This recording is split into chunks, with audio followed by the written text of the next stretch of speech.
가슴에 손을 얹고 이렇게 고백하겠습니다. 하나님은 나를 사랑하십니다. 하나님의 사랑에 나는 위로를 받습니다. 나는 하나님을 절대로 포기하지 않을 것입니다. 그런 한 주간의 인생을 살아간 여러분 되시길 축복합니다. 아멘. 네, 여러분 이야기했듯이 한 텀의 마무리 시간입니다. 특별히 2주 동안 이제 순방학을 가지게 되는데요. 2주간의 시간 예배만 드리고 빨리 집에 가는 시간이 아니라 여러분 먼저 예배 늦지 않고 기도함으로 예배를 준비하고 또 2주간의 시간이 다음 텀을 기대하는 시간이 되었으면 좋겠습니다. 다음 텀을 기대하며 나아갈 때 또 세워질 리더십 분들과 또 다음 텀에 만나게 될 하나님의 귀한 관계를 기대하면서 이 2주간의 시간을 보내길 축복합니다. 아멘. 아멘. 네. 네, 여러분 이런 표현을 너무 많이 들어보셨을 겁니다. 군중심리라는 단어를 너무나 많이 들어보셨을 거라 생각합니다. 이 많은 사람들이 같은 행동을 할 때 그 집단에서 고립되지 않기 위해, 그 집단에서 어떤 어려움을 당하지 않기 위해 그 행동에 동조하는 그러한 심리를 뜻하는 표현이죠. 그래서 군중심리에 우리가 함께 있게 되면, 그 군중에 함께 있게 되면 개인이 하기 힘든 행동일지라도 함께 하기 때문에 묻어갈 수 있기 때문에 내가 평소에 하지 못했던 행동들도 할 수 있게 되는 것을 바라보게 됩니다. 군중심리가 긍정적인 면이 있을 때가 있습니다. 모든 것이 부정적인 것은 아니죠. 그러나 사실 오늘날 우리가 이 군중심리에 대해 이야기할 때는, 그리고 오늘날 이 시대를 바라볼 때 이 군중심리는 굉장히 부정적인 모습으로 보일 때가 많은 것도 사실입니다. 이 군중에 함께 있다고 해서 그 모든 군중의 멤버가 하나의 뜻으로 모인 사람들은 아니기 때문이죠. 이 한 테스트가 있었는데요. 이 횡단보도에서 이 사람이 많이 다는 횡단보도에서 어떤 한 사람이 저 먼 그 지점, 저 먼 하늘을 가리켰을 때 어떤 상황이 펼쳐지는가, 그런 테스트를 했다라고 합니다. 한 사람이 저 끝에 건물 하늘을 가리킬 때는 다른 사람 지나가는 사람이 아무도 신경 쓰지 않았어요. 그런데 두 사람이 됐을 때 어떻게 됐을까요?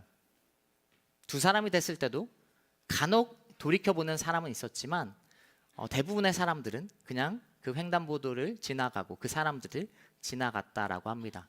그런데 놀라운 일은 세 사람이 똑같이 세 명이 됐을 때, 한 곳을 세 명이 똑같이 가리켰을 때 그 횡단보도를 지나가는 대부분의 사람들이 그 곳을 다 같이 쳐다봤다라는 것이죠.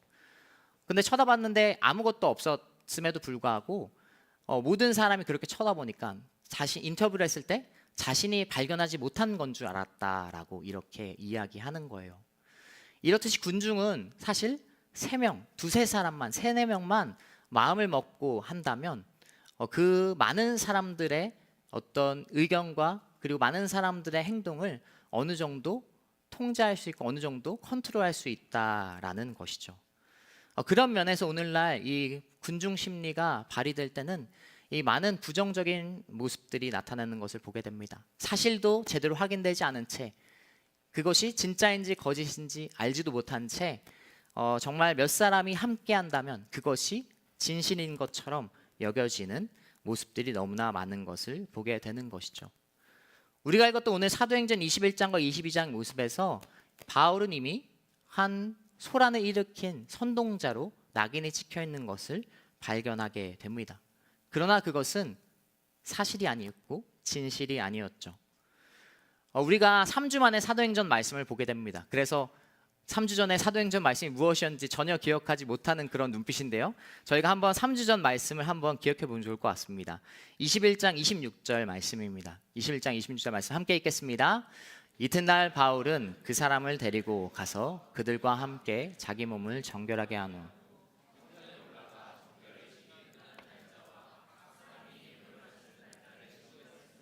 아멘. 자, 바울은 우리가 3주 전 말씀을 돌이켜보면 21장에서 그는 예루살렘에 도착했습니다. 그때 컴백홈이라는 제목으로 우리가 말씀을 나누는데요.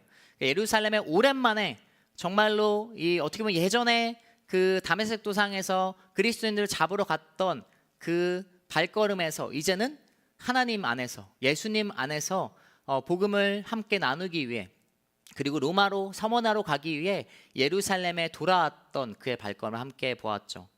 그리고 그 후반부 말씀에서 그는 무엇을 결단합니까? 이 예루살렘에 있던 유대 그리스도인들과의 오해, 유대 그리스도인들조차도 바울을 오해하고 있었기 때문에, 그가 민족을 배신한 사람이라고 오해하고 있었기 때문에 그들과의 오해를 풀기 위해서 이 예루살렘 그리스도 공동체 지도자들이 건의했던 이 서원한 사람들의 그 비용과 자신도 그 서원한 그 마지막 결단에 함께하기로 그 결단을 하기로 했던 것을 바라보게 되는 것이죠. 율법을 위한 사람이 영혼을 위한 사람으로 이제 돌아왔고, 그리고 이 말씀이 그 이후에 진행되는 것을 바라보게 됩니다. 그래서 말씀에 나오듯이 그들의 정결 의식이 끝나는 날짜와 각 사람이 예물 바치는 날짜를 신고하고, 그리고 그 정결 기간이 끝나길 무렵, 아무런 문제 없이 잘 지냈던 바울이었지만 그 정결 기간이 끝나길 무렵에 한 소동이 일어나게 되는 것을 발견하게 되는 것이죠. 21장 27절부터 30절 말씀은 그 소동, 오늘 말씀의 바로 직전에 이 배경을 이야기하고 있습니다. 27절부터 30절까지 말씀도 함께 읽겠습니다. 같이 읽겠습니다. 7일 동안의 정결 기간이 거의 끝나갈 무렵 아시아 지방에서 온 몇몇 유대 사람들이 성전에서 바울을 보고 모든 사람을 선동해 그를 붙잡고 소리 질렀습니다. 이스라엘 동포 여러분, 우리를 도와주시오. 이 사람은 가는 곳마다 모든 사람에게 우리 민족과 율법과 이곳 성전을 반대하며 가르칩니다. 게다가 성전에 그리스 사람들을 데려와 간 것을 더럽히고 있습니다. 그들은 전에 에베소 사람 드로비모가 바울과 함께 예루살렘에 있던 것을 보고 바울이 그를 성전 안으로 데려갔을 것이라고 짐작했습니다. 그러자 온 도시가 소란해지더니 성전에서 끌어내렸고 성전문은 곧 닫혔습니다. 아멘. 자, 이에 뜻이 바울은 이 정결 기간에 거의 끝나갈 무렵 예루살렘 성전에 있었어요. 그 얼마 지나지 않으면 이제 그가 함께 서원했던 사람들의 비용과 그 정결 의식이 끝나는 시간이었습니다. 그 이전에도 예루살렘 성전에 그는 있었을 겁니다.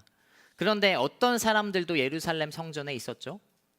이제 에베소 지역에서 그를 쫓았던 이 아시아 지역부터 그를 위협했던 유대인들이 이 예루살렘 성전에 도착해서 소동을 일으키는 것을 바라보게 됩니다. 그들이 소리 지르죠. 이스라엘 동포 사람들을 선동합니다. 아마 이 사람들은 세 사람보다 훨씬 많았을 숫자일 겁니다. 그렇기 때문에 많은 사람들이 이것에 동참하는, 이 선동에 이끌려가는 모습을 보게 돼요. 이전까지 바울은 잘 지냈어요. 왜냐하면 이 바울도 예루살렘에 정말 오랜만에 온 거기 때문에, 그리고 그가 50대 60대에 정말 노년의 시기에, 이전에 정말 젊었던 시대와는 다른 모습으로 그곳에 있었기 때문에 예루살렘에 있던 유대인들은 바울을 잘 알아보지 못했던 것이죠. 오히려 그가 아시아 지역에서 3년 동안 많은 시간을 보냈었기 때문에 이 아시아에 있던 유대인들이 와서 바울이 예루살렘 성전에 있는 것을 발견하고 그를 고발하고 있는 것입니다. 유월절은, 그리고 오순절은 유대인들이 정말 많이 모이는 기간이었어요. 특별히 이 기간 오순절 기간이었는데 정말 10만 명에서 30만 명 사이에 예루살렘에 많은 사람들이 모여 있었다라고 합니다. 그래서 많은 사람들이 이 아시아 지역에서 온 유대 사람들의 선동으로 인해 바울을 시기하고 경멸했던 그의 모습들의 그 연장으로 바울이 위협에 처하는 모습이 나오는 것이죠. 한 번에 군중이 되는 그들의 모습을 발견하게 됩니다. 그들이 주장한 것은 무엇입니까? 첫 번째는 바울이 잘못된 가르침을 전파하는 사람이라는 것입니다. 말씀을 읽었듯이 바울이 민족을 반대하고 율법을 반대하고 성전을 반대한다. 그러나 전혀 사실이 아니었죠. 그리고 오늘 말씀에서 그들이 주장한 두 번째가 중요한데, 바로 그리스 사람을 데려와 성전을 더럽혔다라는 것입니다. 드로비모라는 사람과 바울이 함께 했는데 그 사람을 성전 안으로 들여보냈다라는 것을 가지고 바울을 고발한 것입니다. 당시 성전에는 여러분, 이방인들이 들어갈 수 있는 이방인의 뜰이라는 공간이 있었습니다. 이 사진을 참고해 보면 이방인의 뜰이라는 공간이 이 성전의 메인 중심 왼쪽에 뜰이 있는 것을 바라보게 되죠. 이 공간은 이방인들이 출입할 수 있는 공간이었어요. 그러나 그 이상 안쪽은 그 여인의 뜰이라고 이제 먼저 이 바깥에 있는 공간부터는 더 이상 들어올 수 없는 공간이었습니다. 이 드로비모라는 사람은 들어올 수 없는 공간이었어요. 그런데 사실 이것도 사실이 아니었습니다. 그들이 주장한 바울이 이방인을 데려와 성전을 더럽혔다라는 주장은 전혀 사실이 아니었죠. 말씀에 나오듯이 예루살렘에 드로비모와 바울이 있던 것을 발견하고 성전 안에 바울이 있으니까 드로비모는 발견하지 못한 채 같이 있었을 것이다 라고 짐작했다라고 29절에 나오는 것을 바라보게 되는 것이죠. 만약 이방인이 성전의 안뜰에 있었다라면 이것은 굉장히 중요한 치명적인 문제였습니다. 즉각적으로 사람을 죽일 수도 있는 문제였기 때문에 이것은 굉장히 위험한 내용이었어요. 그런데 사실 그것은 사실과 다른 것이었다라는 것을 오늘 말씀에서 기록하고 있는 것이죠. 그러나 선동된 사람들은 큰 소란을 그 가운데에 일어나고 그리고 군중이 되어서 바울을 죽이려고 하고 있었습니다. 군중은 걷잡을 수 없는, 그리고 정말로 컨트롤을 벗어난 상태가 된 것을 바라보게 되죠. 우리 21장 34절 말씀 같이 읽도록 하겠습니다. 같이 읽겠습니다. 군중이 제각각 다른 소리를 질렀습니다. 진상을 알 수 없는 까닭에 바울을 병영 안으로 끌고 가라고 명령했습니다. 아멘. 말씀에 기록하는 것처럼 군중은 제각각 다른 소리를 지르고 있었습니다. 이것이 사실인지 이것이 진실인지 알지도 못한 채 그들은 그냥 몇 사람의 선동에 의해 함께 바울을 죽이려고 했던 그 모습을 보여주고 있는 것이죠. 여러분, 군중의 모습, 오늘 나오는 군중의 모습 첫 번째는 무엇입니까? 그들은 모른 채로 있는 것을 보게 됩니다. 진실은 그들에게 중요하지 않아요. 그들에게 진짜 사실은 중요하지 않는 것임을 보게 되죠. 그들에게 무엇이 중요합니까? 자신들의 목적과 이익만이 중요합니다. 바울이 어떻게 행동했는지 진실은 없고 바울을 죽여야 된다, 그 목적과 이익만이 그들 가운데 있는 것이죠. 처음에 얘기했듯이 군중 심리, 부정적인 모습이 정말로 잘 드러나는 모습입니다. 우리의 생활에서도 정말 많은 모습 중에 이런 것이 드러나죠. 익명이 보장되기 때문에 어떻게 보면 사실 확인도 되지 않는 글을 인터넷이나 또 유튜브 댓글만 봐도 이 엄지를 많이 받은, 공감을 많이 받은 글이 마치 진실인 것 마냥 우리는 받아들이고 있는 것을 바라보게 됩니다. 그럴듯한 논리를 가지고 있는 글들도 있지만 사실 그것이 우리는 관심을 가지고 그것이 진짜 일어나는지 그것이 진실인지도 확인하지 않는 우리의 모습들을 바라보게 되죠. 그러한 것도 어떻게 보면 군중심리의 한 가지 예라고 할 수 있습니다. 그렇기 때문에 잘못된 진실을 가지고 그것이 진실인 것처럼 행동하게 된다면 교회와 어울리는 단어는 아니지만 전혀 상관없는 사람에게 또 마녀 사냥처럼 우리는 공격을 하는 것을 바라보게 되는 것이죠. 무엇이 그들을 진실도 상관없는 그냥 모른 채로 살아가는 군중으로 만들었습니까? 오늘 이스라엘 백성들은 왜 모른 채로 그냥 진실도 확인하지 않은 채 군중이 되어 있습니까? 바로 무지와 무관심 때문이죠. 알려고자 하지도 않고 그리고 관심조차도 없습니다. 그냥 목적과 이익만을 위해 그들은 행동하는 것을 보게 되는 것입니다. 하나님과의 우리의 관계로 이것을 생각해도 마찬가지입니다. 여러분, 우리는 하나님에 대해 모른 채로 있어요. 하나님에 대해 알려고 하지 않습니다. 왜냐하면 하나님에 대해 무지하고 무관심하기 때문이죠. 그것은 어떻게 됩니까? 우리를 진리로부터 멀어지게 합니다. 우리 하나님의 뜻이 무엇인지 관심 없고 하나님의 말씀이 무엇인지 관심 없고 나의 목적과 이유만을 가지고 살아가고 있어요. 그래서 정작 하나님에 대해는 무지하고 무관심한 모습을 우리는 오늘날 보여주고 있죠. 호세 6장 3절, 요즘 우리가 말씀 묵상하는 성경이죠. 6장 3절에도 너무나 잘 나타내고 있습니다. 같이 읽겠습니다. 그래서 우리가 여호와를 알자. 여호와를 알기 위해 전심전력하자. 그가 오시는 것은 새벽에 오는 것처럼 분명하다. 그는 마치 빛처럼, 마치 뜨 적시는 봄빛처럼 우리에게 오실 것이다. 아멘. 호세아 선지자도 외치는 거예요. 무지하고 무관심한 세대 가운데, 그래서 진리로부터 멀어진 이스라엘 백성 가운데 우리가 하나님에 대해 관심을 가지고 알아야 된다. 하나님에 대해 무지한 사람들로, 백성으로 살아가는 것이 아니라 하나님에 대해 우리가 알아야 된다라고 계속 외치는 것이죠. 그러면서 뒤에 뭐라고 합니까? 그가 오시는 것은 분명하다. 무지하고 무관심한 백성들은 하나님께서 오시는 것에도 관심이 없고 하나님께서 다시 오실 것에도 생각을 하지 않고 살아간다라고 어떻게 보면 이야기하고 있는 것이죠. 오늘날 우리의 모습과 같지 않습니까? 하나님께서, 예수님께서 다시 올 것이 분명한데 우리의 삶 속에는 전혀 상관없는 삶을 살아가고 있습니다. 나의 목적과 이익만을 위해 살아가고 있죠. 왜냐? 하나님에 대해 관심이 없기 때문에 그래요. 무지하기 때문에, 그리고 나의 목적과 이익만이 중요하기 때문에 그렇습니다. 여러분, 축복하는 것은 무지와 무관심의 군중이 되지 않기를 축복합니다. 하나님이 원하시는 것은 하나님을 아는 것입니다. 그리고 호세아 선지자는 이어서도 이야기합니다. 번제보다 하나님을 아는 것을 하나님께서 원하신다라고 말씀은 기록하고 있어요. 무지와 무관심의 군중이 아니라 여러분, 하나님에 대한 열심을 가지고, 그리고 무엇이 진리인지 열망을 가지고 살아가길 축복합니다. 여러분, 시험 공부와 세상의 지식 당연 다 중요합니다. 중요하지 않다라고 이야기하지 않아요.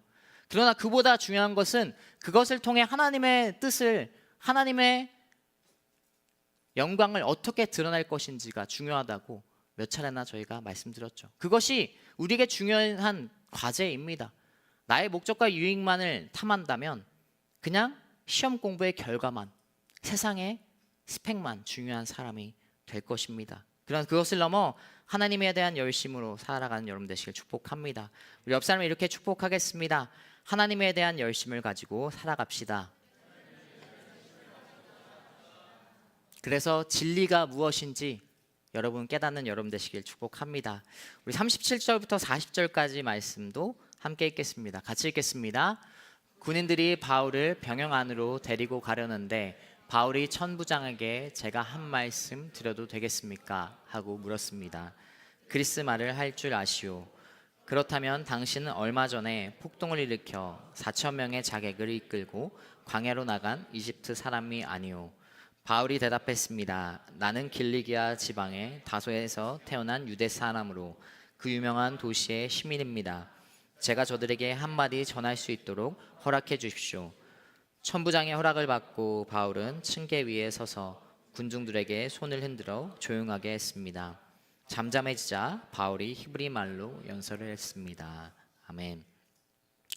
자, 불행 중 다행인 것은 바울은 죽을 뻔한 그 놓여진 상황에서 이 로마 군대 천부장에 의해 그가 생명을 부지하게 되는 것을 보게 됩니다.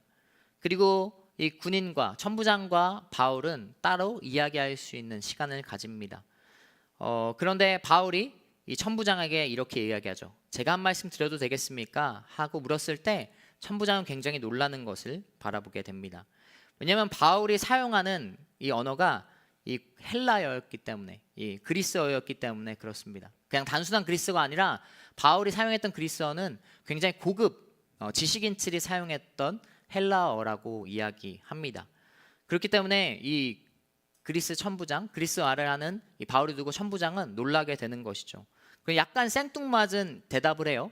이 천부장이 이렇게 얘기합니다. 얼마 전에 폭동을 일으켜 4천 명의 자객을 이끌고 광야로 나간 이집트 사람이 아니요? 이렇게 물어보는 것을 보게 되죠. 이것은 역사적으로 이 바울 이 시대 이 몇 년 전에 이 거짓 예언자가 있었다라고 합니다. 이스라엘 유대인들 향해 이 로마가 멸망할 것이고 그리고 이스라엘이 회복될 것이다. 어떻게 보면 유대인들이 가장 열망했던 그 예언을 어떤 거짓 예언자, 이집트 사람이 예언했던 사람이 있었다라는 것이죠.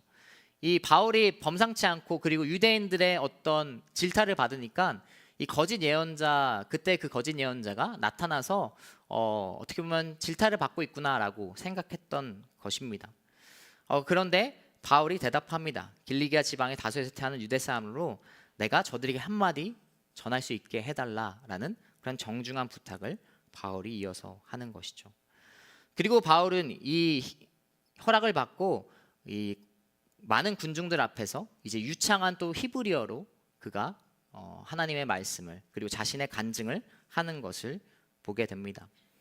바울은 굉장히 고급 헬라어 그리고 히브리어에 능통한 사람이었어요. 히브리어도 마찬가지로 유대인들이 당시 디아스포르 유대인들은 이미 오랫동안 이 이스라엘 지역에서 멀어지게 생활했기 때문에 이 생각보다 히브리어를 구사하는 사람이 많지 않았다라고 합니다. 디아스포라 유대인 중에는.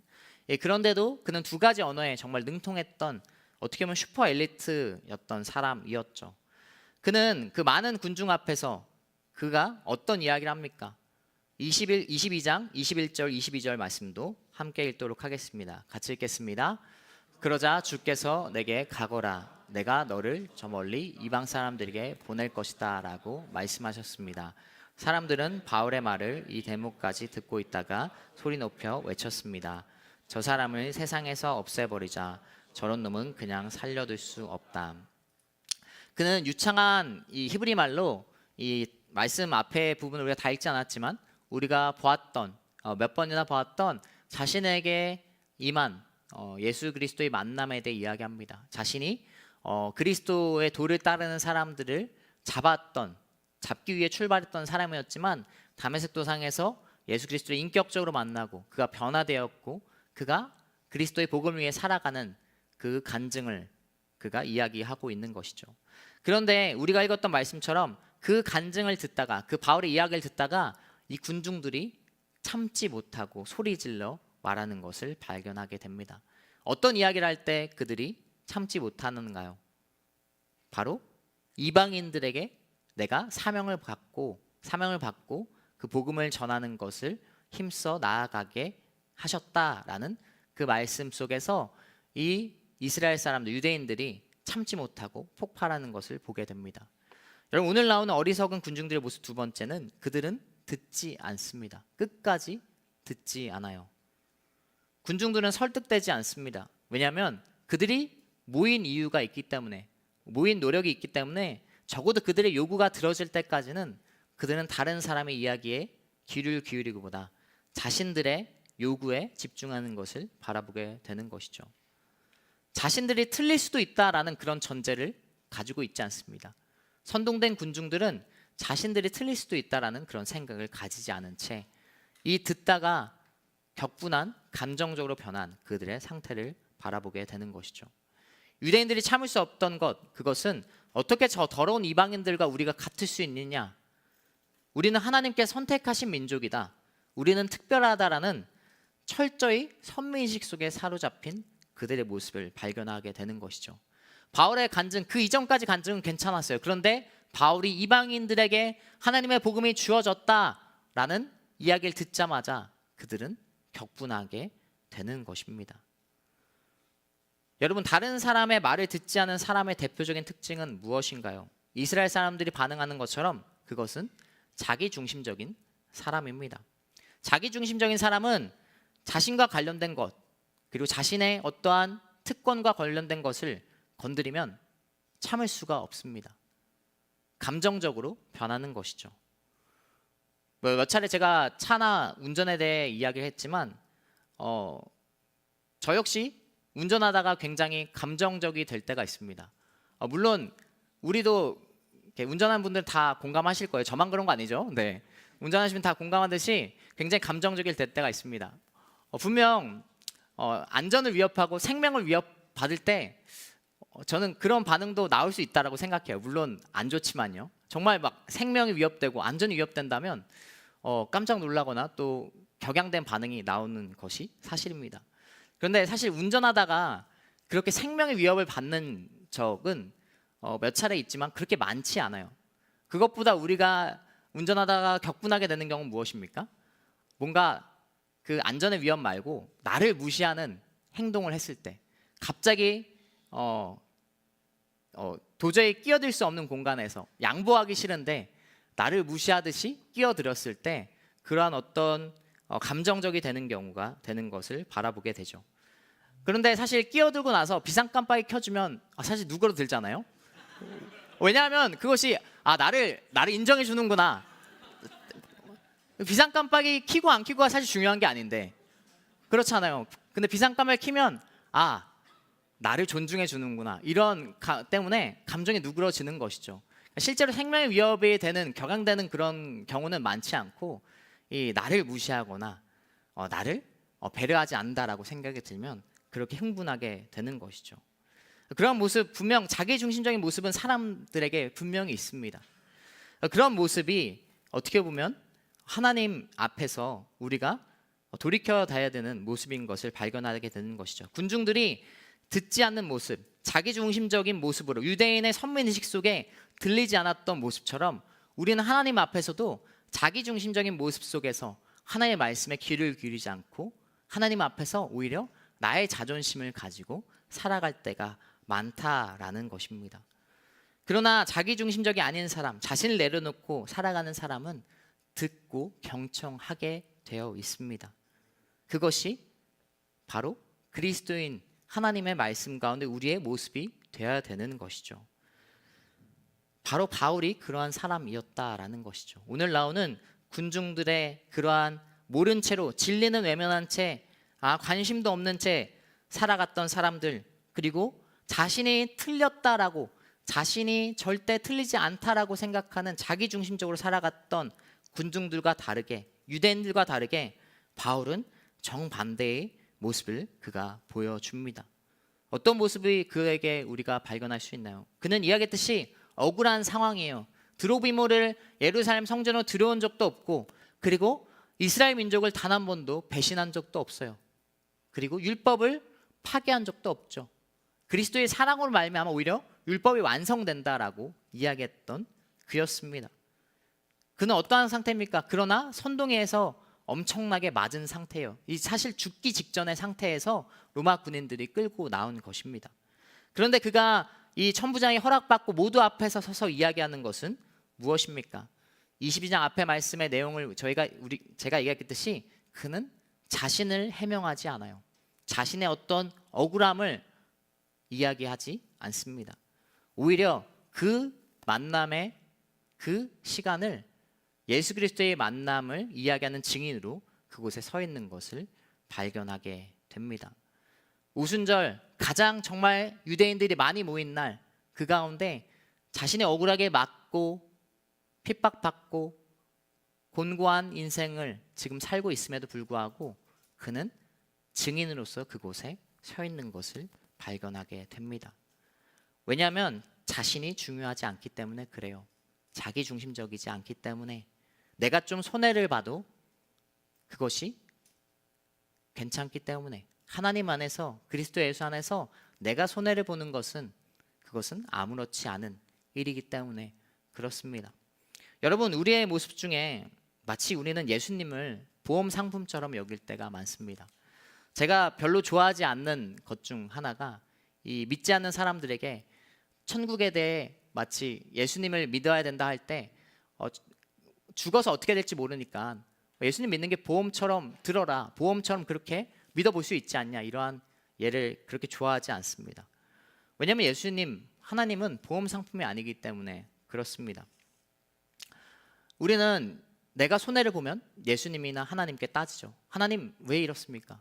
하나님, 내가 하나님을 잘 믿었는데, 하나님을 바라봤는데 왜 이런 일이 내게 생깁니까? 이러한 모습이 우리에게 있는 것을 바라보게 됩니다. 그러나 이야기했듯이 예수님은 보험 상품이 아니에요. 예수님을 믿는다고 뭔가 손해가 났을 때 우리에게 보상이 주어지지 않습니다. 우리는 그러한 모습을 내려놔야죠. 자기중심적인, 어떻게 보면 예수님을 내 안에, 하나님을 내 기준에 끌어맞추는 그러한 군중의 심리와 같은 모습들, 이 시대 그리스도인들의 어떻게 보면 그냥 흘러가는 대로 믿음의 생활을 하는 그러한 모습을 내려놓고 하나님 앞에 우리는 증인으로 살아가야 되는 존재임을 말씀을 통해 깨닫게 됩니다. 여러분, 증인은 어떠한 사람입니까? 군중처럼 진리에 대해 무지와 무관심으로 살아가지 않고 자기 중심으로 살아가는 것이 아니라 하나님에 대한 열심과 그리고 그리스도 중심으로 살아가는 사람입니다. 빌립보 3장 8절 그리고 9절 상반절은 이렇게 기록하고 있어요. 함께 읽겠습니다. 내가 참으로 모든 것을 해로 여기는 것은 내 주 그리스도 예수를 아는 지식이 가장 고상하기 때문입니다.